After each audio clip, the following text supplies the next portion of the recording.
You know what I haven't done in a while? Played some old school Doom. And there are still so many awesome MegaWADs out there that I want to make videos about, so it's time to get back in the saddle. And then immediately get knocked out of the saddle by a barrage of rockets, bullets, plasma and bad language. Well, the bad language is mostly in my head as I round a corner to see 10 billion archviles waiting their turn to set my brains on fire, but trust me, it's there. Anyway, this time I'm looking at Ancient Aliens, a highly acclaimed 32 map MegaWAD from 2016. So it's from roughly the same era as the almighty Sunlust, which remains my all-time favourite MegaWAD. Can Ancient Aliens knock it off the top spot? We shall see. I'll be following my standard rules for Doom, and there are some fairly heavy inverted commas around the word rules there, because I feel pretty free to break them anytime I feel like it.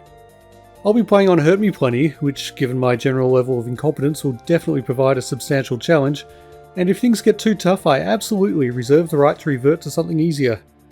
I'll also be save scumming my cowardly ass off, so at least it'll be a challenge that I can break into chunks as small as the time it takes me to hit the quick save button. Furthermore, I'll be using mouse hook, which I don't feel guilty about, and I won't be pistol starting any levels except where the game forces me to, which I do feel kind of guilty about since I suspect quite a few levels were designed around a pistol start. Anyway, there are 3 chapters in this MegaWAD, and today I'll be playing the first of them, entitled One Last Vision Quest. This first level, called the Ancient Navajo Wolf Warp, begins in quiet foreboding, with only the sound of the wind echoing through the canyon walls. There's a hut nearby. Enter it and you'll find a pipe waiting for you enticingly. Take a cheeky puff and things start getting exciting. The music kicks in and a cyber demon starts hurling rockets in your general direction.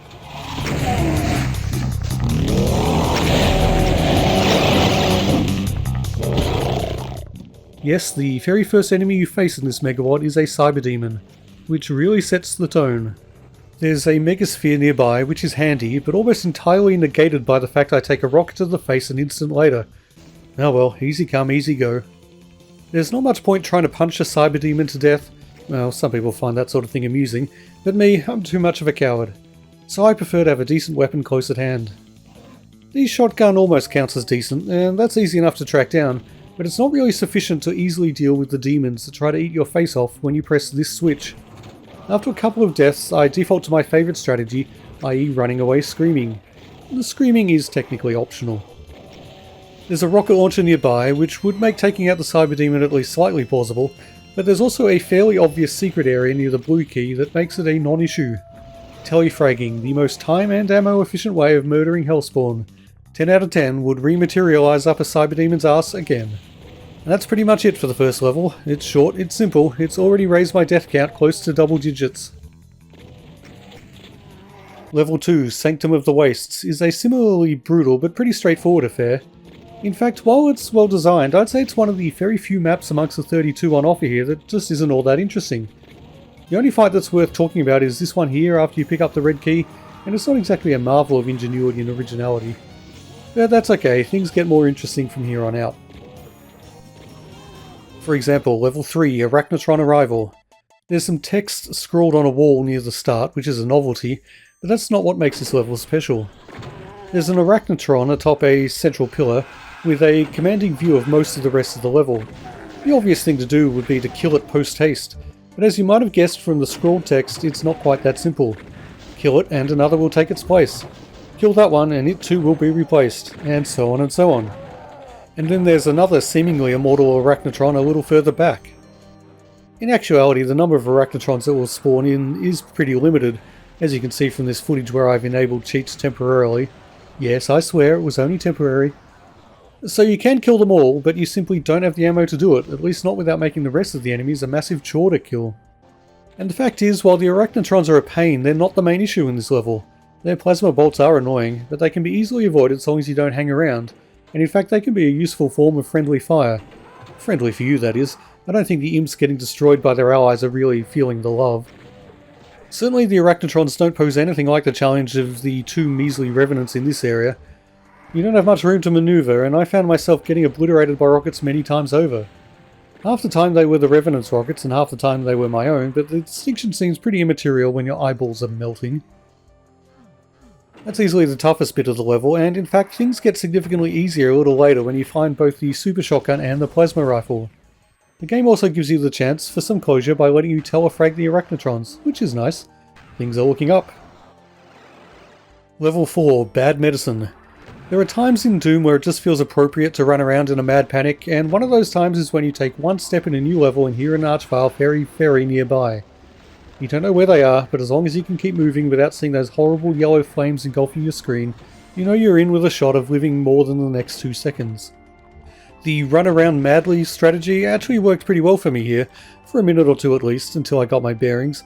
This is actually a pretty small and simple level, dominated by not one but 2 archviles with a commanding view of the area. I wasted a good bit of ammo trying to take them down, which turned out to be unnecessary, because once you've flipped the right switches and found the right teleporters, you eventually get a chance to blow them up with barrels of toxic sludge, a much more efficient, if less environmentally friendly, form of murder. Ammo is actually a problem here, at least for someone as wasteful as me, and by the time I find the exit I'm on my last few shells, so instead of facing the many enemies remaining in the level, I take the coward's way out and hope the next level is a bit more generous. And it is more generous, kind of, but Doom giveth and Doom taketh away. Level 5, Last Refuge of the Anasazi, is similar to the previous level in a way, at least in as much as I found myself running madly around trying to stay ahead of certain death. This time the certain death took the form of a cyber demon, and the death was even more certain than before, as I copped rocket after rocket to the face. A skill issue, no doubt, but you really don't have the ammo to deal with the cyber demon, so yeah, the strategy of running around the map trying to find the necessary keys and switches is once again viable, although this time it's even more sphincter tightening. Things are definitely getting more vicious. There are tough enemies everywhere, meaning even when you're not in the cyber demon's sights, you sure as hell aren't safe. And the ammo supplies don't seem entirely sufficient to the task of murdering everything, so actually the cyber demon can sometimes do you a favour by taking out a Hell Knight or two. I definitely died a lot more on this level than on any of the previous ones, and when the exit did finally make itself apparent, I once again sprinted towards it without a second thought, leaving the remaining hordes baying for my blood. Next up, Level 6, Sinkhole Showdown. It's another gimmick-based level, but like all the gimmicks in this MegaWAD, it's a pretty damn good one. As the name suggests, the central area of the map sinks whenever you do something substantial, like pick up a key or hit a switch, and when it sinks, of course, new areas open up and more monsters flood into the arena of combat. This is one level where my previously effective tactic of running around madly starts to see diminishing returns. Because more and more enemies surge into a limited space as the level progresses, you're really going to want to take the time to mow down as many as you can before the sinkhole extends any further. This is especially true when an archvile shows up. There are enough hiding places to make it not too much of a threat in itself, but there's an army of corpses for it to resurrect, and you don't really have the ammo to waste on enemies who have returned from the dead, eager for a second helping of lead to the face. Or preferably a nice juicy rocket, but ammo for the rocket launcher really is rather scarce.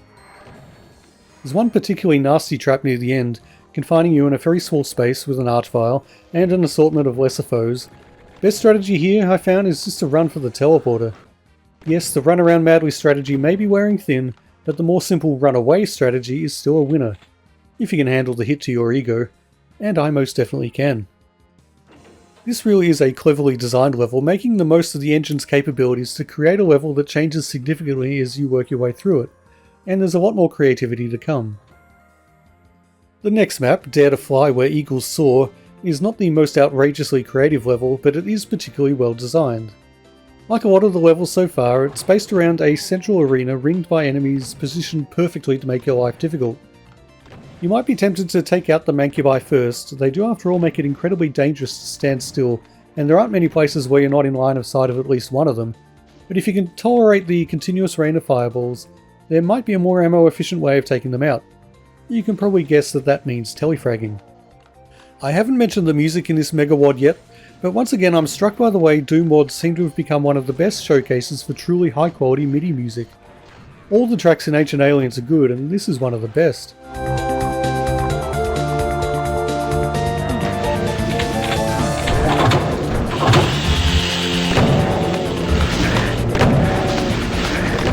The music in this first chapter is really evocative of the combination of sci-fi, mystery and Native American influences that are prevalent in the level design and overall themes of the MegaWAD. It's not as heavy or as rocking as most of my personal favourite tracks from other WADs, but it really is damn good. Anyway, this is another key hunt of a level, with all 3 keys needed to open the final door, but it's an exceptionally well designed one, with a real sense of solidity and of place. I'm not even sure myself what I mean by that. I guess it just feels like a real plausible set of rooms and structures in a way that many Doom levels can't manage. But despite that plausibility, still manages to be highly interesting and just a great showcase of Doom combat. There's a particularly devious archvile trap near the end, and once again it's not the archvile that is so dangerous, although he does manage to zap me once.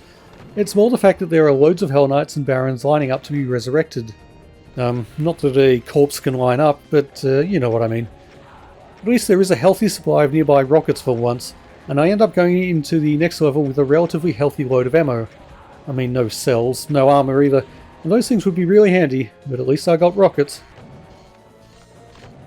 Okay, level 8, the eponymous Ancient Aliens. And yes, this is where the theme really comes to the fore. You don't have to go far before you see several flying saucers hovering ominously over the landscape.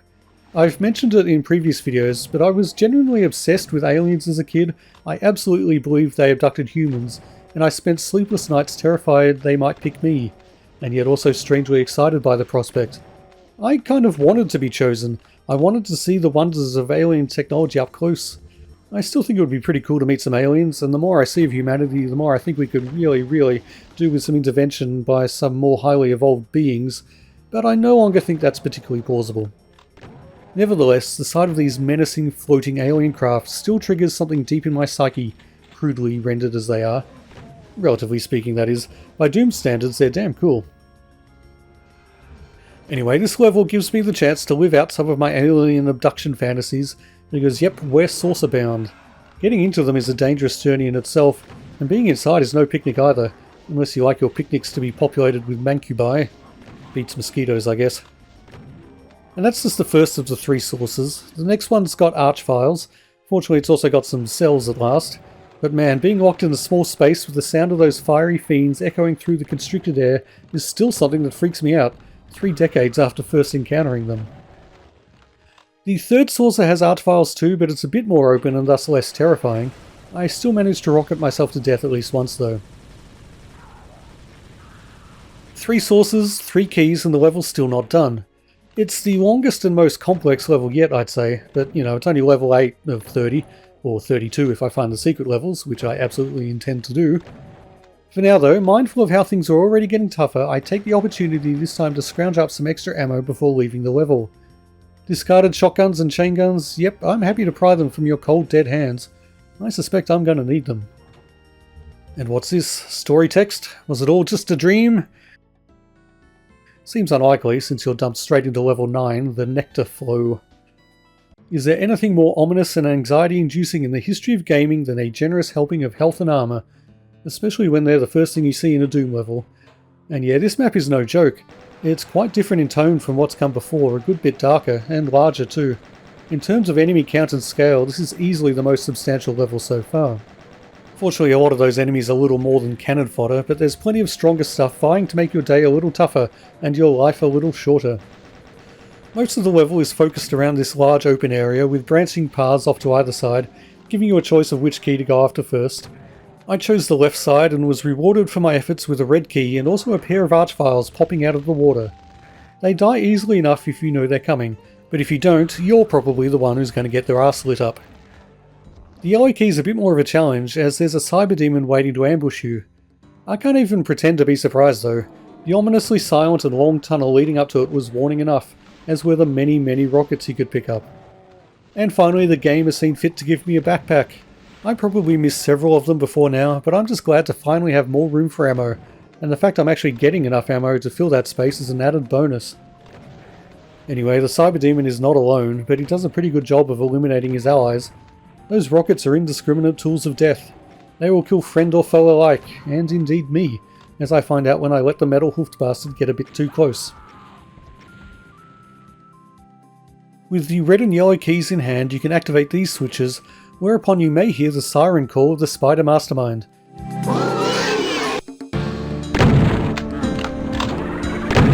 Oh, and another archvile. In this instance I got a little lucky. The archvile decided I was less of a bastard than his compadre, and started trying to set the mechanical monstrosity on fire. Well, until I accidentally shot him at least, whereupon he remembered where his loyalties lie. One more key, one more ambush by hordes of monsters, and not quite enough rockets to take them out. Oh well, weaker firepower will have to do. And finally, as a parting kick in the nuts, there's one more surprise archvile that nearly killed me IRL by giving me a heart attack. And at my age, that's a serious risk. And then finally, this level is done. There's just one more to go for this chapter. Map 10, Gift of Denial. And yes, that is a pun on the Egyptian theme of this level. Doom and dad jokes, the combination you never knew you needed. This one's pretty short and sweet. No, wait, not sweet. What's the word I mean? Diabolical, that'll do. And although it's not too big size-wise, the amount of times I died, the number of quick loads I had to activate, meant that this was far from the quickest level I've faced so far. You start off directly facing another ominous flying saucer, and you can probably predict that's our ultimate goal. But things start out not too brutally, just your standard extreme mayhem. And then, why not some even more extreme mayhem, culminating in 2 surprise archviles, the worst kind of archviles, and an incredibly quick death for me. You really need to know these guys are coming if you want to survive. Or, you know, be way better at the game than me. And even when you do kill them, you discover there's another archvile spawned in behind them, resurrecting all the revenants. And can I just take this opportunity to say, man, I hate revenants. Or more to the point, I hate their homing missiles. Those things have the turning circle of a rally car and the tenacity of a Labrador looking for a feed. And I've been looking after a friend's dogs lately, and I can tell you, there ain't nothing more tenacious than a hungry Labrador, and they are always hungry. Anyway, next up is a particularly devious trap where enemies spawn in behind you and the floor raises at regular intervals, giving them the opportunity to go toe-to-toe with you. And in this restricted space you can't really compete with them up close, so you need to rocket them to death before that happens, and before they get close enough that your own splash damage finishes you off. And then it's time for the final arena, preceded by the scariest thing in Doom, a megasphere. It's the universal sign that bad things are about to happen. And indeed they do.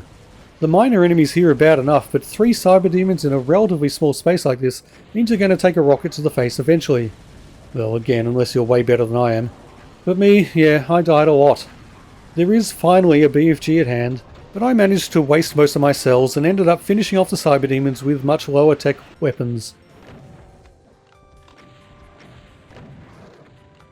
But wait, there's more!